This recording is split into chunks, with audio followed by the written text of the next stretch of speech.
Good evening, everybody, and welcome to the 7th Vegetarian Lifestyle Clinic seminar.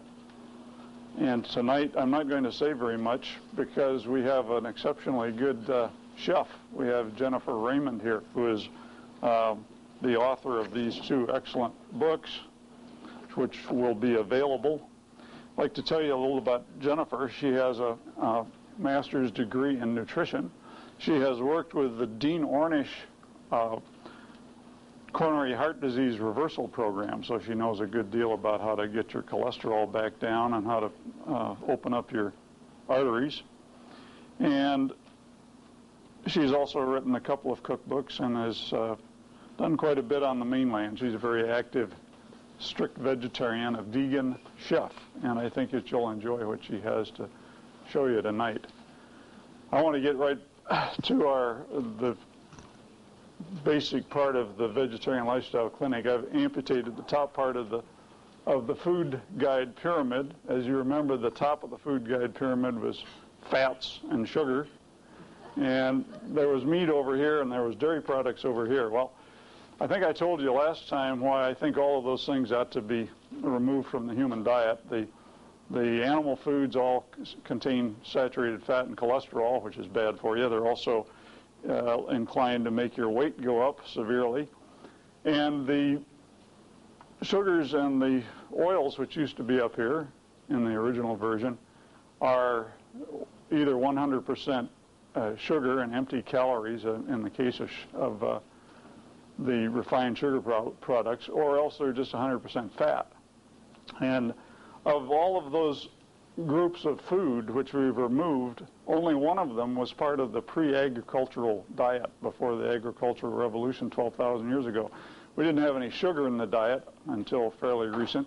We didn't have any refined vegetable oils until probably 3500 BC. And I don't think we had any extensive use of dairy products either before the agricultural revolution, because it's unlikely that you would ever find a hunter-gatherer running down a lactating female animal and then milking it. They would probably kill it. So of those groups of food, I think the only things that were ever part of the pre-agricultural diets were meat. And under conditions of starvation and food scarcity, the use of meat may make some sense. But in our present condition, we've got more than enough calories, and we don't really have to use animal foods at all. Well, I'm going to introduce Jennifer at this point, if she'll be so good as to come out. And hiding in the kitchen. Way of teaching is actually participation cooking classes, and we get a big home ec classroom and everybody divides up into groups of 2 or 3 and everybody gets to cook. And I haven't figured out a way to do it in this sort of setting, but if you want to come up and see what's going on, I know we don't have a mirror so you can't see what's happening in the pot. I'll try to show you occasionally, but if you want to get a little more involved, please feel free to come and peek and you'll get yourself on film. My husband, Stephen, I'd like to first start out by thanking. He is passing out some soup to you. One of the recipes tonight, I got really daring. I decided I would do borscht. And borscht is, of course, a Russian beet soup. And I come from a family that never eats beets. And so it seems to me that serving this it's a little daring, just because it's a soup that a lot of people either don't like or have never had. And I just thought I'd try it out on y'all. So we'll see how many clean plate clubs we have here. This is a completely fat-free soup. It's a very, very easy soup to make. It's a one-pot soup. You just put everything in the pot and let it simmer. I actually served this at home 2 days ago before we came over here, and the person that I served it to said, "How do you coordinate it so all the vegetables come out right?" I said, "I just put them all in the pot and let them boil. It's that complicated." One of the books that I've written, it's on the back table over there, is called Fat, Free, and Easy. And it was actually written in response to a need that I saw at the Dean Ornish program.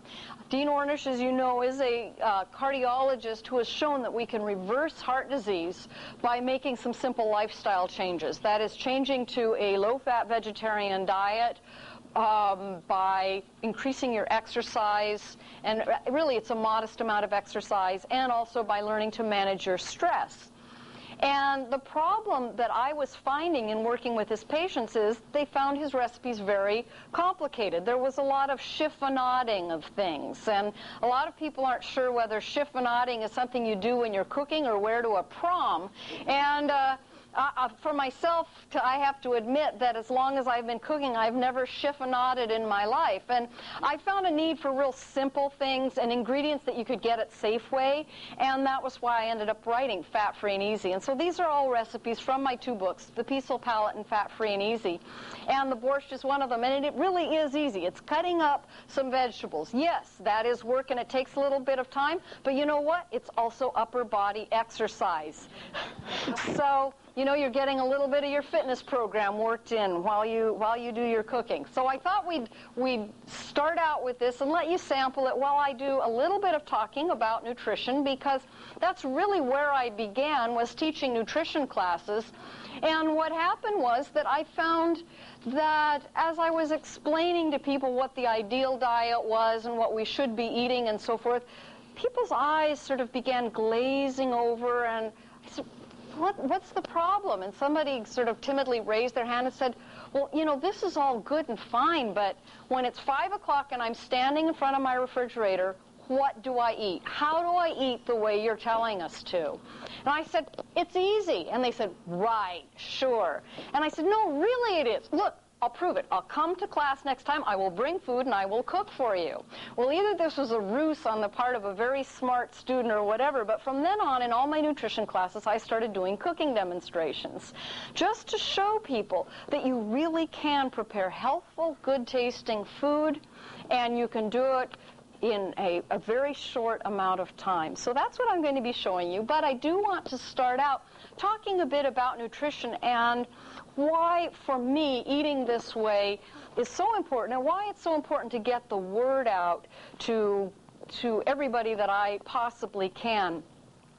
I guess I'd like to start out telling you that I tonight have some good news and some bad news, and the bad news is that most Americans, in fact 70% of us, spend way too much of our lives dying. We die of diseases like heart disease and adult onset diabetes, high blood pressure, stroke, several different types of cancers, which we call chronic degenerative diseases. And chronic degenerative means that these diseases develop over time. And in the process, they cause years and years of incapacitation and suffering in many cases. And so, as I'm talking to people about changing your diet to prevent these diseases, I'm not just talking about staving off the grim reaper. I'm talking about being fully and vitally alive as long as you possibly can. Now, the good news is that when we look at the 10 leading causes of death in the United States, several which I've already mentioned, heart disease, several cancers, hypertension and stroke, adult onset diabetes, liver disease, atherosclerosis, we find that several of these leading causes, in fact, any of the ones that are starred here, are diet related.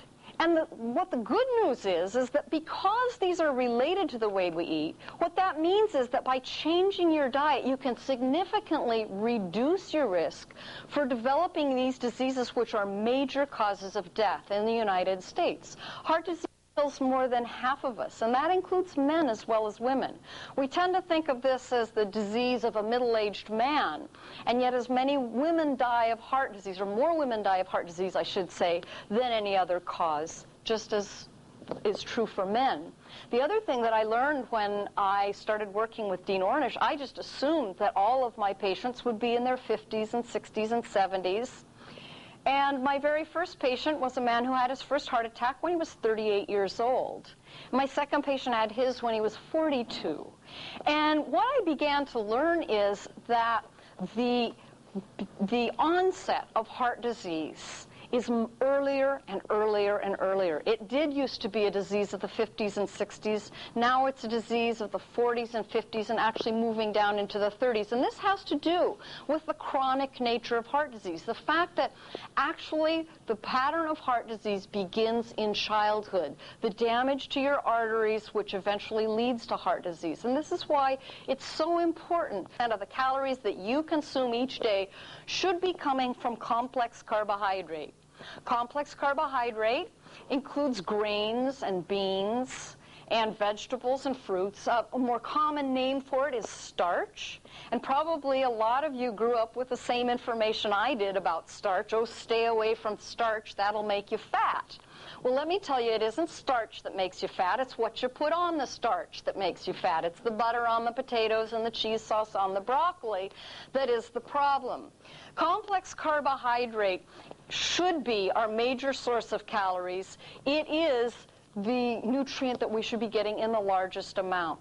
The reason for this is that most of our calories are used just to keep the machinery going. In other words, keeping the engine idling. They're used for energy. And complex carbohydrate is our body's most perfect energy source. It burns cleanly. It doesn't have any toxic byproducts, so your body can use it very nicely for that. The other thing about complex carbohydrate is it comes packaged with fiber. And fiber is really, really important for a number of reasons. One of the first functions of fiber is to help keep your digestive tract healthy. And this is a nice way of saying that it helps prevent constipation, helps prevent hemorrhoids, diverticulosis, and diverticulitis, all of which are precursors to colon cancer, which is a major cancer killer in this country. Another kind of fiber called soluble fiber helps your body regulate blood cholesterol levels. Your body makes cholesterol, but by getting plenty of soluble fiber, you keep the cholesterol at levels which are healthful. The third function of fiber, which is one which is personally very meaningful to me, and that is for weight control. What fiber does is fill you up without filling you out. Fiber is not absorbed by the body, it simply passes through. And on its way through, it picks up quite a bit of water, and so it's like a dry sponge that fills up, so it tends to give you a nice feeling of fullness and of satisfaction. And this is true as you eat a meal that has a lot of fiber in it, you tend to feel full with fewer calories.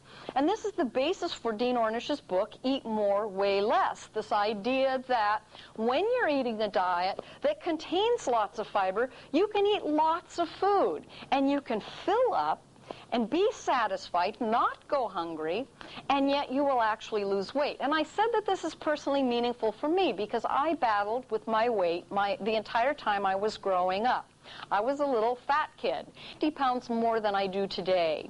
And I had tried a lot of different diets even by that time. In fact, I went off to second grade with my lunch bag in hand, and it was rattling kind of funny, and I couldn't figure out what it was. But I got to school, and it was lunch hour, and I sat down in the cafeteria with the other kids, and I opened up my lunch box, and there was one item in it. And it was, and this is going to date me, but it was a can of this awful tasting stuff called Metrical. And some of you here may remember Metrical. It was a 225 calorie drink. It's, you know, your whole meal in a can, and you're supposed to drink this for 2 or 3 of your meals each day, and it would help you lose weight. Well, it didn't help me lose weight at all because I got done with it. It was like having a glass of chocolate milk, and I was still hungry, so then I'd eat more. And so I learned that all this dieting stuff simply doesn't work. You don't lose weight that way. And I actually didn't lose weight till I went off to college and began learning the things that I'm talking about tonight. And my diet began to change, and I began eating more complex carbohydrates, foods with fiber, and the pounds just started melting off. I didn't go on a diet. They just went off. I still don't diet. I simply eat the foods I enjoy. I eat until I'm satisfied, and then I stop, and my weight stays right where it is. So I'm very, very fond and appreciative of complex carbohydrate and fiber. Now, protein is another nutrient we need, and if I were to go out and do a sort of a person on the street interview, excuse me, ma'am, could you tell me what the most important nutrient is? probably that individual would say protein. We all have this idea that protein is tremendously important and that we need to eat lots of protein, and that the place that you get protein is from things like meat and from eggs and cheese and so forth. The fact of the matter is we do need protein. It's necessary for our body's growth, for maintenance and repair. But we need it in very small amounts. Only 10 to 15% of your calories each day need to come from protein. And that's about 2 ounces of protein. That is a very, very small amount. Most Americans exceed this by 2 to 3 times, whereas we need in general about just an average for adults of about 50 grams of protein. Most Americans get 100 to 150 grams every day and think that they're doing themselves a favor. They aren't, and I'll tell you about it in just a minute. The other nutrient we need each day is fat. Now, you might not believe that when you go around and you see all the different fat-free foods that are out there, and my Fat-Free and Easy cookbook probably contributes to the idea that, you know, maybe you don't need fat at all. But actually, fat contains fat-soluble vitamins and essential fatty acids, and these are necessary. However, you do not need to eat any pure fats to get the fat you need. You don't need butter or lard or Crisco or vegetable oil. You don't even need to eat very high-fat foods. It turns out that all foods do contain small amounts of fat and plenty to meet your dietary needs. So as we look at this picture, we see we want a diet that has lots of complex carbohydrate and fiber and modest amounts of protein and fat. Now, when we consider the typical American diet, here's what we find. The typical American diet is based on on animal foods, excuse me.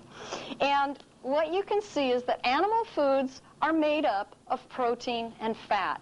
And the nutrient that we should be consuming in the largest amount, complex carbohydrate, is completely missing. This means that your body's perfect energy source is not there. It also means that there's no fiber in animal foods. I don't care how tough or stringy a piece of meat is, it doesn't contain any fiber at all. Now, most of us are pretty familiar with the idea that getting too much fat is a problem. And obviously, if your diet is based around foods that only contain protein and fat, you're going to be getting too much fat. And here, when I speak of animal foods, I'm talking about meat and poultry. I'm talking about fish. I'm talking about eggs. I'm talking about dairy products. And when your diet is based on these, you tend to get too much fat, and the fat that animal foods contain is the saturated variety, which we know raises your blood cholesterol and increases your risk for heart disease. We also know that total fat in the diet increases your risk for several different kinds of cancers, including colon cancer and breast cancer and prostate cancer. We know that total fat in the diet being too high will increase your risk for adult onset diabetes. And this may be because when your diet is too high in fat, you're getting too many calories and you tend to be overweight. The thing that makes us fat is fat. It's a very concentrated source of calories. In fact, fat has more than twice as many calories as either protein or carbohydrate. So what this means is that a lot less food can have a lot more calories in it. And this is why people who are eating high-fat diets have such a difficult time controlling their weight. Now, most people don't think of animal foods as being high-fat foods. I know when I was growing up and was a fat little kid, my mother would say to me, "Dear, why don't you not eat the hamburger bun, just eat the patty?" Now, I would have been a lot better off eating the bun and leaving the patty on the plate. But her idea was that this growing child needed to get protein. What she didn't realize was that that hamburger patty got 70% of its calories from fat. And the cheese omelets that she made for me when I stopped eating meat, the cheese gets 70 to 90% of calories from fat, and the eggs get 70% of calories from fat. The fish that we ate, salmon, 60% of calories from fat. The chicken, 50% of calories from fat. The whole milk that we drank, 50% of calories from fat. When we switched down to 2% low-fat milk, we were only getting 35% of calories from fat. And then when my family switched down to the 1% low-fat milk, they were only getting 20% of their calories from fat. So you can see all these foods, which we tend to think of as protein foods, are actually fat foods. And this is why we have such a problem with obesity in this country. The beginning of the 1990s, 25% of people in the United States were considered to be overweight and obese. That number is now up to 35%, and that includes children as well as adults. And this is a real tragedy, because obesity increases your risk for all major diseases, and particularly all of the killers that I've mentioned before. And part of the reason that I do what I do is because it breaks my heart to see people go on yo-yo diets, and I see a lot of people working very hard to try to get rid of that extra weight. They starve themselves. They eat the grapefruit diet. They do this, they do that, and they just can't seem to lick it. And that's why I want to tell you about a way of eating that does help you get rid of that weight and keep it off without you ever having to go hungry. I see people with weight problems walking down the meat aisle, and I want to say, don't you see? That's what's doing it to you. That's what's making you fat. They think it's the potato chips, and yes, that's certainly contributing, but it's the food that's at the center of the American dinner plate, the meat and the poultry and the dairy and the eggs, that really is putting all that extra weight on. Now, animal foods get the rest of their calories from protein. And again, most people think protein is very important, so they don't tend to worry about this. And what I want to tell you tonight is that there's some very good reasons to worry about all the protein that you're getting from animal foods.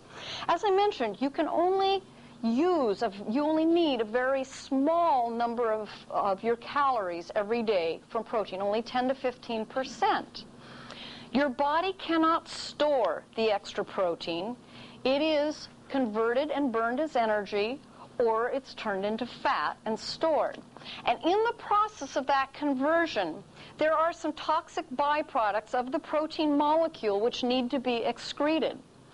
As your body excretes these byproducts travel through the blood, and calcium is pulled out of your bones in order to buffer these toxic byproducts. The calcium plus the toxic byproducts travel to your kidney, where they're excreted. What this means is that every time you eat a high-protein meal, especially a meal that's high in animal protein, you lose calcium out of your bones. And you cannot drink enough milk, take enough calcium supplements, eat enough Rolaids to make up for the calcium which is lost, because your body simply absolutely cannot absorb it fast enough.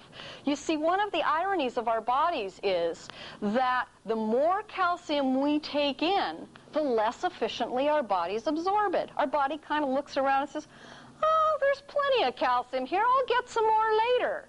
And so it gets lazy about taking it up. And so all this take more calcium to prevent osteoporosis is actually counterproductive, because as your calcium intake goes up above 800 milligrams, your calcium absorption actually goes down. The amount that actually gets into your body and into your bones goes down. So we cannot make up for this calcium loss by taking more calcium. What we can do is prevent the calcium loss by lowering our protein intake. And the easiest way to lower your protein intake is to shift to a diet which is based on plant foods. Because as you can see, while plant foods do contain protein, they contain smaller amounts of it, by and large, than what we find in animal foods. Furthermore, I will mention that the type of protein that we find in plant foods does not tend to cause this leaching of calcium from your bones that we find with animal foods. So even if you overeat protein on a plant-based diet, you will find that you're not losing the calcium that you are on an animal food-based diet. Now, when we look at plant foods, we see that they contain complex carbohydrate. This means that they have that good, quick, clean-burning energy that your body needs. They contain high amounts of fiber, both the insoluble kind to keep your digestive tract healthy, as well as the soluble variety that helps regulate blood cholesterol, and the total fiber package that helps you maintain your ideal weight. Many people are surprised to learn that plant foods contain protein. Many people don't realize that one stalk of broccoli has 5 grams of protein in it. A slice of bread has 2.5 grams of protein. A bowl of oatmeal has about 5 grams of protein. A bowl of rice, 5 grams of protein. A cup of cooked beans, 20 grams of protein. Now again, just to put it in perspective, you need about 50 grams a day. It is very easy to get 50 grams of protein in a day eating plant foods because they all contain protein. They all have small amounts, and this adds up to the amount you need, but not the excessive amounts that are going to cause the problems that we find with a diet based on animal foods. I should also mention that you do not have to do any fancy mixing or matching or combining to get complete protein. There was the idea of protein complementarity that became popular in the 1970s. And this said that you had to put certain foods together at each meal and chew them in the same bite, and I think recite some kind of a mantra while you did it in order to get all your protein. And the fact of the matter is, and this is according to the American Dietetic Association, all you need to do is to eat a variety of whole foods throughout the day. It's that simple. What do I mean by whole foods? I mean basically non-junk foods. So you eat some grains, you eat some vegetables, you eat some beans or lentils or peas. Maybe you have a few nuts and seeds, you have some fruit, and guess what? Your body is smart enough to take all of those foods and make exactly the kind of protein that it needs. So you don't have to worry about that. You just eat this nice variety of foods.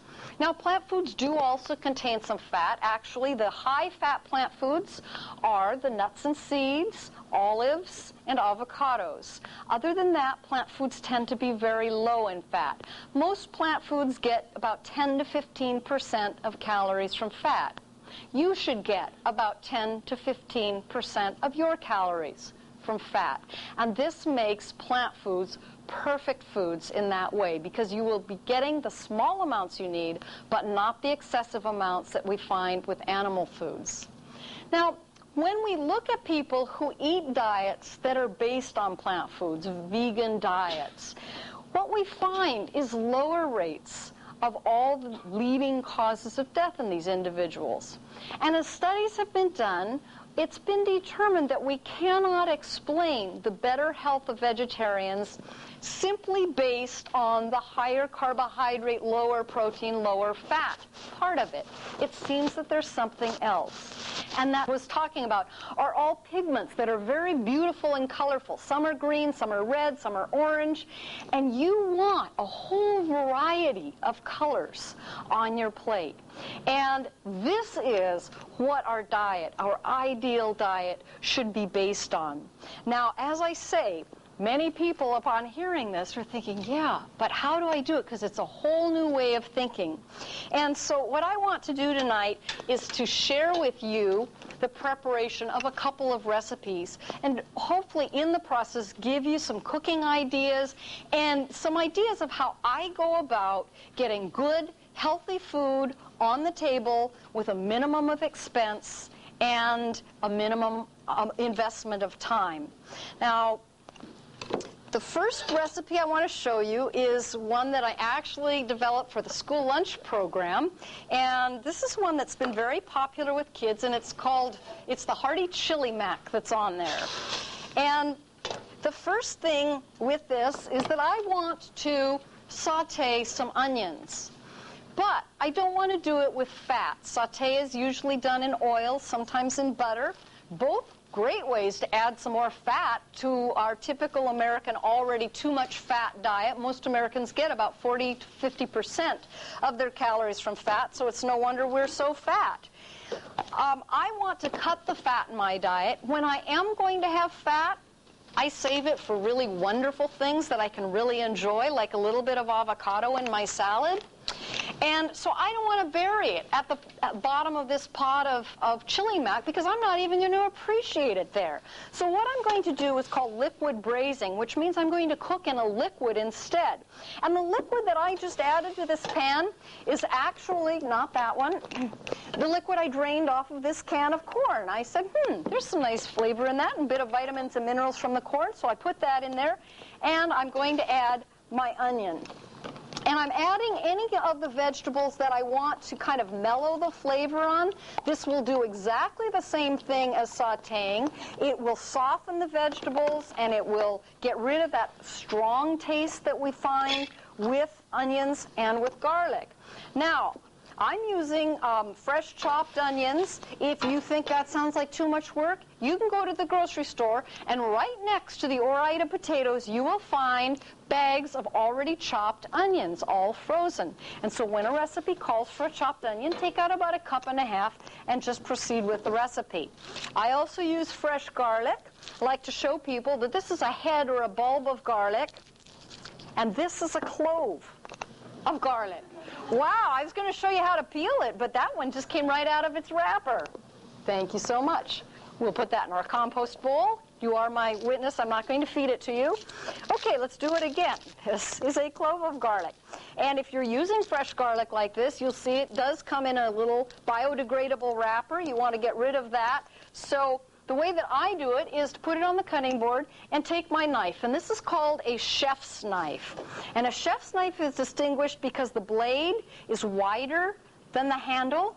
And the beauty of this knife is that as you chop, your knuckles do not hit the board. Let me get this up where you can see. You see? My knuckles miss. The knife hits and I don't. So a chef's knife, I believe, is a very good investment. You will enjoy cooking a lot more if you have a few good tools. A knife like this, a cutting board, this is called a slicing knife. This is a medium size. These are the 2 knives that I use all the time, and I think it's really worthwhile getting these. If you decide that you're going to be using your old steak knives for cutting vegetables, you're not going to enjoy it a whole lot. So to peel the garlic, I'm going to take my chef's knife. I put the blade down on that clove of garlic, and I hit it. And I just kind of smash it, and the peel comes right off, just like that.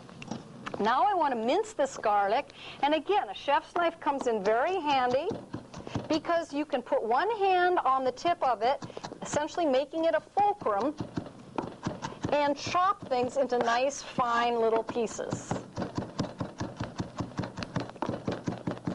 You can also cut several carrots at a time, so when I'm doing a recipe which calls for multiple carrots, I just put them on the board and chop, chop, chop, chop, chop, all the way up and down the line. So into the pot this goes.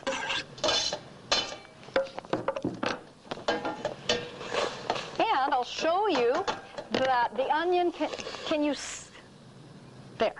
see it's becoming translucent?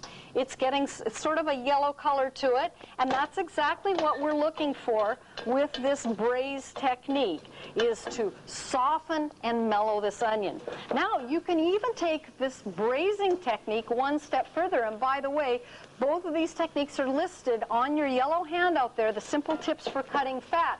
The next step beyond simply braising is called braise deglaze. And by using a braise deglaze technique, you can actually caramelize the onions, which really gives them a lot of flavor. And it's a wonderful way to flavor soups and gravies and stews and so forth with no added fat. And the way that you would do a braise deglaze is you'd start out exactly as I am here with about 1/2 cup of water in the pan and the onion, and you would cook it until all the water had evaporated. You'd add another 1/2 cup of water, 1/4 to 1/2 cup of water to the pan, kind of stir to get any stuck pieces of onion off the bottom of the pan, and you'd let it cook again until all the water evaporated. And now the onions are starting to get a slight brown color to them. You're going to add another 1/4 to 1/2 cup of water, stir the onions off the bottom, and let it cook again until all the water evaporates. And you just keep this process going until the onions get this really deep brown color. And that takes usually about 1/2 an hour. And because it is a fairly lengthy process, when I want to do this, I get a big pan and I do a whole bunch of onions all at one time. And then I take those onions and I divide them up with a 1-cup measure into freezer bags, just 1 cup of onion, and stick them in the freezer. And when I'm going to make a soup, I can pull this packet out of the freezer and just drop it into my soup, and I have ready-made flavor. It's almost like a bouillon that you're putting into the soup to give it flavor. So I'm getting to the point now where the liquid is pretty much evaporated, so if I were going to do the braised deglaze now, I would now be adding the additional water, which I think I will. So I don't know if I can talk fast enough not to let these start to scorch. Okay, now the next ingredient that's going to go in, I'm going to put in some crushed tomatoes. Actually, I'm lying to you, this is tomato sauce, but I couldn't find crushed tomatoes today. So you see the recipe is very flexible. And the next thing I'm going to add, and I'm just trying to think, let's see, textured vegetable protein. That gives a lot of texture as well as flavor to this recipe. You can get regular textured vegetable protein at the natural food stores. You could also use Boca burgers. How many people here have ever heard of a Boca burger? A few of you have. Okay. Well, those of you who haven't, I'm going to tell you that Boca burgers are a wonderful, fat-free vegetarian burger. Boca is B-O-C-A. They come from Boca Raton, Florida. And these are a soy-based burger, some of those phytochemicals there. And they're great because they come in a preformed patty. You stick it in the toaster oven for about 3 minutes and then turn it over and cook it for another 3 minutes and put it on a bun with all the fixings, and it makes a wonderful, wonderful burger. There's a way to add flavor without adding fat, and this is one of the easiest ways. You know, again, people say, oh, it takes so much time. I just don't have the time to do that kind of cooking. Look at how much time this takes. Just like that. Okay, we've added that. That was chili powder. Now I'm going to add some cumin. And I'm not going to add the salt to this because I don't think it needs it. Usually I recommend to people to wait and add the salt when it's all done, taste it, and see if it needs it first. And then I'm just going to let this cook for about 20 minutes just to let the flavors kind of get to know one another. And as soon as that time is up, we will add some cooked pasta. Oh, I forgot the bell pepper. Well, I can probably throw that in right now. This is just like cooking at home.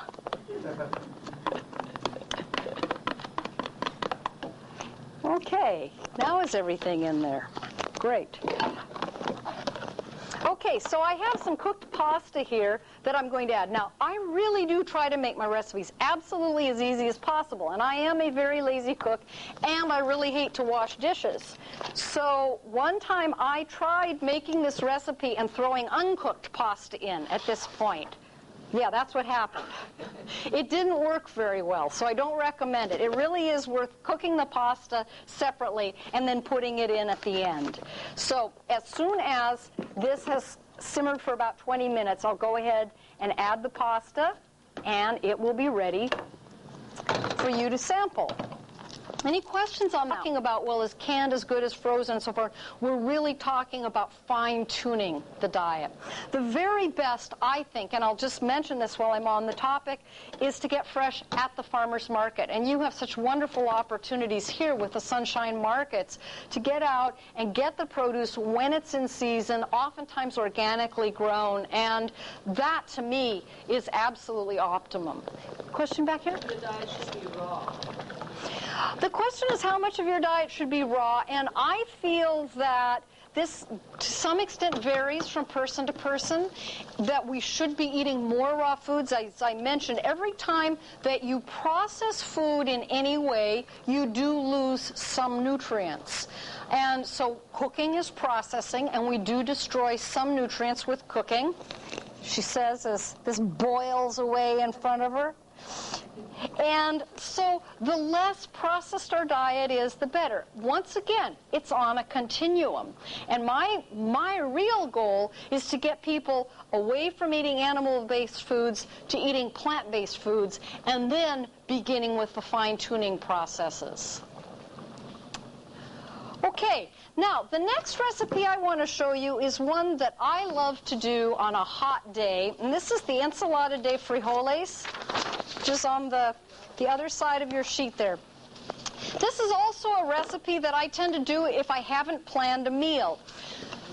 In my mind, there are two ways of dealing with our busy lives and time crunches about having good food. One is very quick and easy and instant kinds of foods, and there are a number of products that are out there. You can buy instant soup cups that are good. You can buy instant bean flakes. You can buy canned refried beans and make burritos and so forth. And that's one way. What I will say is those tend, by and large, to be more processed foods. So again, looking at that continuum, you're moving down slightly on the continuum because it's more processed, you're getting more sodium and so forth. And so I would rather see us eating more foods that are from scratch cooking. And so the other way that I deal in my own life with the kind of time crunches that I experience is to do what I call batch cooking. And that's cooking something in a fairly large batch which can be eaten on several occasions, either hot or cold.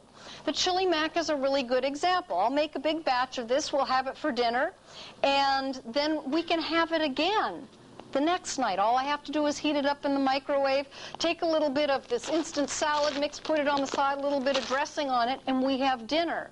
So reheating or reserving is a very good way of dealing with the kind of time conflicts that many of us have. One of the things that I cook in fairly large quantities and very regularly is brown rice. And I want to tell you right now how to make perfect brown rice every single time, because a lot of people have tried making brown rice and they say, oh, it just comes out like glue.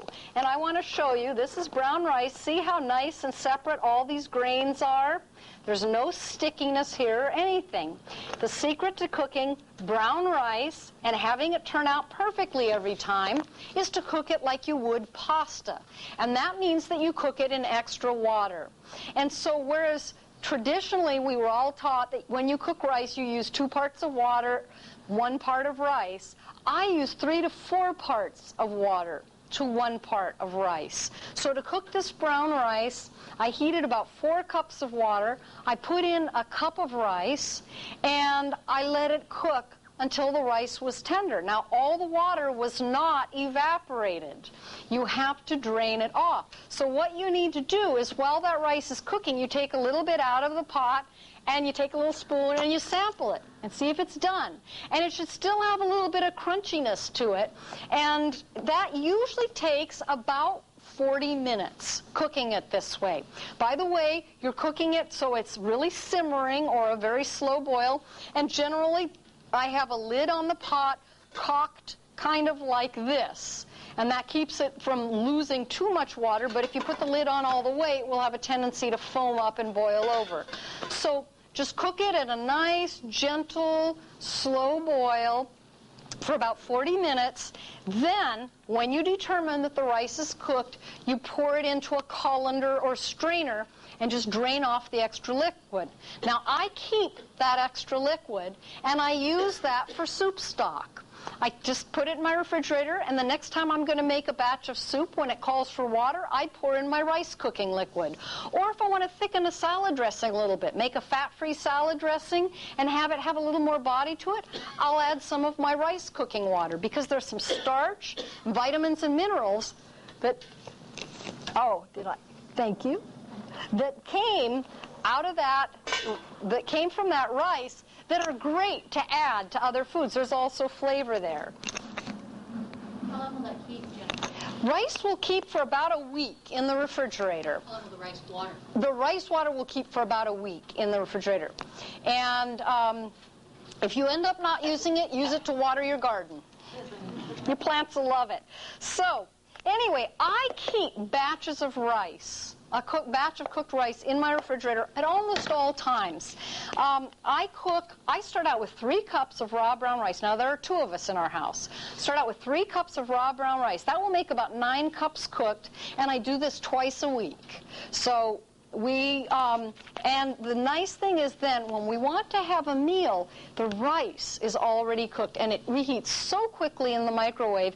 And so when I want to make this particular meal, the ensalada de frijoles, I just get the rice out, put it on a platter. If you didn't have cooked rice for this recipe, you could also use corn tortillas. You could just take some corn tortillas, and I like to heat those. I heat them in a microwave right in the tortilla bag, just slit it a little bit, and put 2 or 3 tortillas into a plastic bag, its own or somebody else's, and it takes about 30 seconds. And just buzz it, and if they're not really nice and soft and warm, buzz it about 10 more seconds, and then you could layer those down on the plate.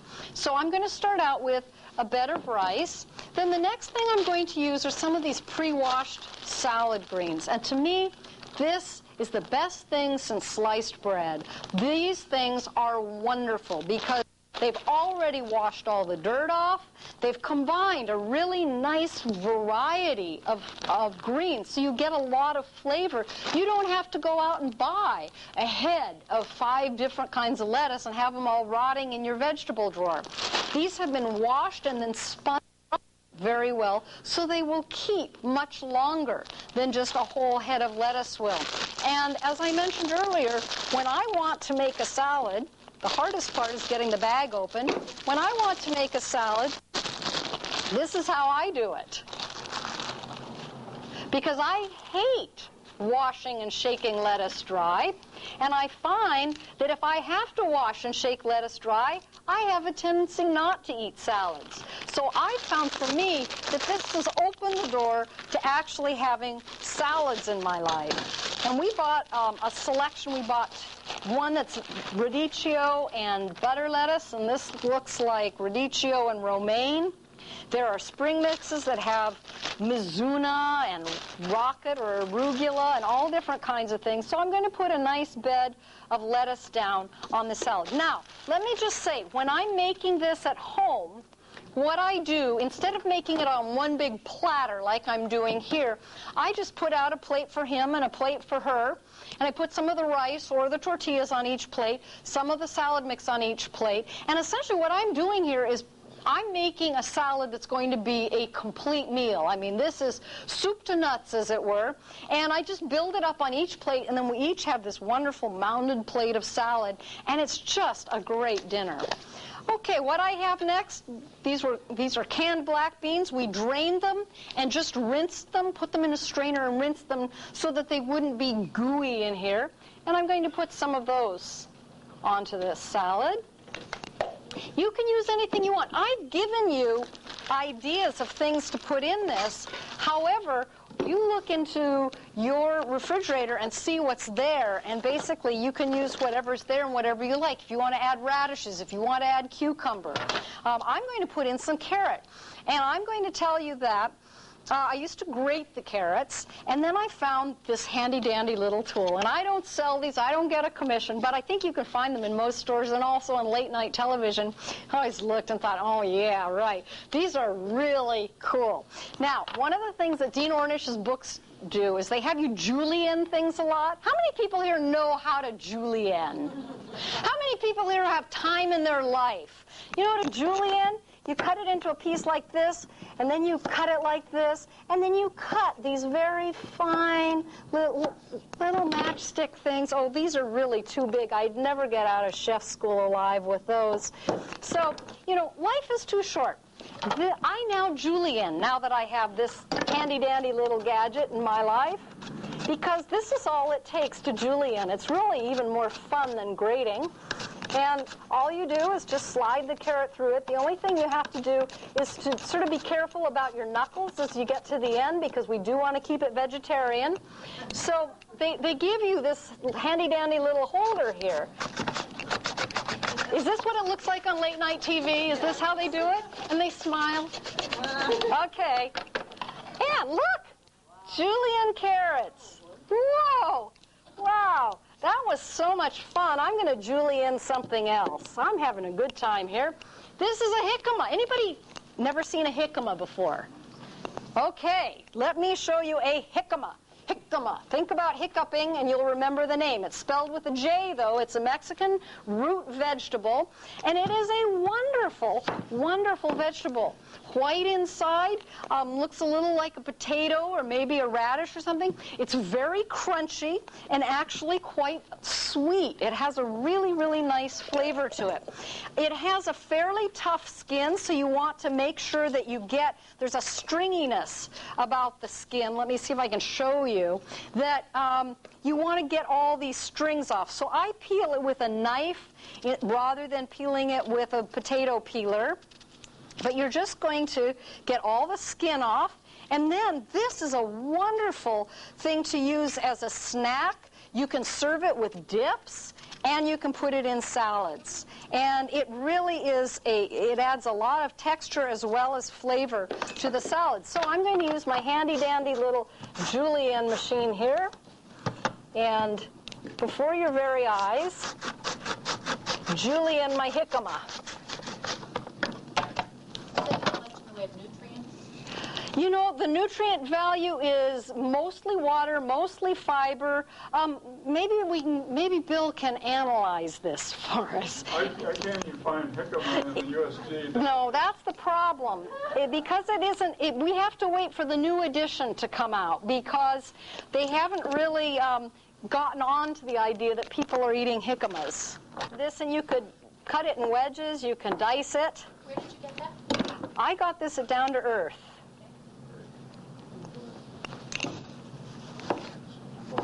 These are, we're just a little bit premature for tomato season. We have a little ways to go.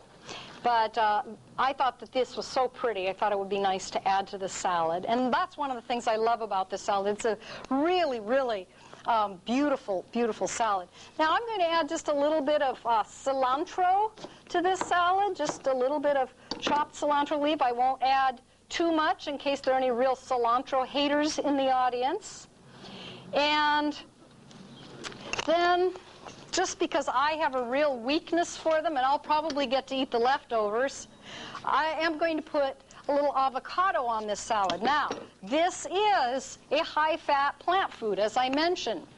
Lots of calories from fat in this. The difference between this and the fat that you get in animal foods is that the fat in this is by and large unsaturated fat, and it's a rich source of vitamin E. So you're getting nutrients along with the fat rather than it being just a fat that's harmful. And Then the avocados are not instant death. let's see. There's a certain, To die for. there are a lot of vegetarian chefs that won't have anything to do with avocados. Oh, I don't have to be one, but that's oh, they're just too wonderful. They're good for your hands, too, by the way. All right. And your face, yes. I don't go out in public with them on too often, though. All right. Now, I'm going to put a little salsa on this. We bought the mild variety. You could put a stronger one on if you happen to really like the flavor. Now, in Calistoga in the summertime, and I really don't feel like cooking, this is very frequently the meal that you will find us eating. And it might vary in any number of ways in terms of what ingredients are out in the garden and what's in the refrigerator and so forth. But to me, this is a meal that just says, come on, let's eat. Thank you very much. Do two people eat all that? These two literally could eat just about this much. I hate to say it, but I was embarrassed about that, so I said it serves 4, and you can put it on 4 plates. But just know that there is a precedent for eating half of this. If it's a whole meal. This is the thing. This is all you're eating. You cut it in half. This is your salad. This is your vegetable. This is the legume, the grain. This is everything. And it also does go to show the fact that you can eat all this food, and it really, you don't gain weight. There's loads of fiber here. There's lots of water here. You're going to feel very satisfied. You're going to feel very full. And yet, really, truly, the calories that you get from it and the number of calories from fat are very low compared to a typical, you know, let's go out to Cattleman's and have a big steak and a baked potato with butter and sour cream and so forth, and you're easily going to go, you know, off the scale in terms of your calories. So this is a lot of food, and actually, although the calories, you look and you say, oh my goodness, there are, did I put on here, 563 calories. That's a pretty low-calorie complete meal by American standards. And 10% of calories from fat is very low fat also. Very much for that wonderful presentation. I hope you all know how, yeah, thank you. Cheryl Chung, who is the lady behind the scenes. Cheryl, get up here. Just get up here, come on. Single-handedly has brought, well, Jennifer Raymond and Susan and Todd trying to revolutionize the school lunch program. And Cheryl did it when everybody else said can't be done or cost too much money or whatever. She's done a wonderful job. Cheryl Chung, thank you.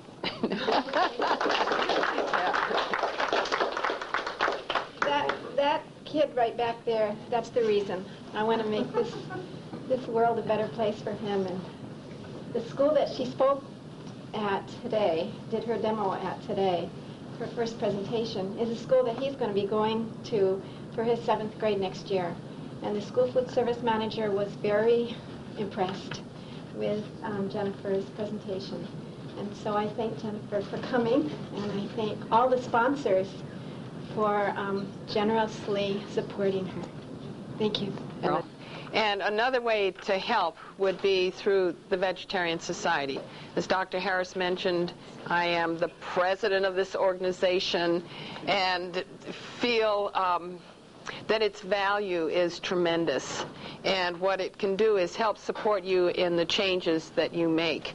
On one side of it are all the reasons, not all, you can't even begin to cover them all, many reasons for changing your diet, not eating any more animal products. And on this side is an application for membership. You get a quarterly newsletter making the dietary changes. I have a few books here. Jennifer, used to Susan, her book, The Peaceful Palate. They have books available over there. It's $15. Can you hold it up a little more? That's great. Peaceful Palate. And then her other book is The Fat-Free and Easy. Lots of good recipes in these books. And then so many more people. I mean, the crowd seems to keep growing. Thank you all very much for coming, and I hope to see you at the next meeting. Thank you.